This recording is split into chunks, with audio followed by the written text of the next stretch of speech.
माई के सपनवा देखली भोरे भोरे जयबै हम नरियरवा फोड़े।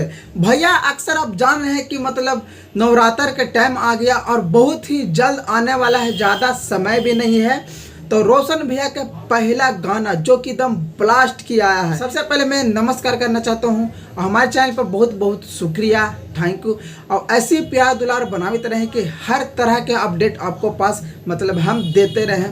बता दूं कि एक गाना रोशन भैया का है जो कि बहुत ही ब्लास्ट का है।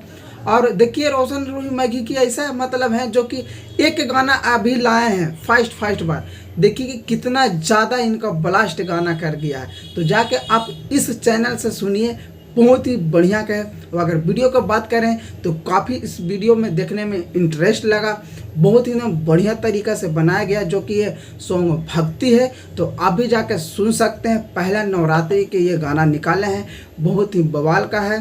अब ऐसे ही सोचते हैं कि भोजपुरिया से हम मगही से हम जुड़े रहें, तो हमारे चैनल पर नया है तो सब्सक्राइब जरूर कर दीजिएगा, क्योंकि हर तरह से हम अपडेट आपको पास देते रहते हैं।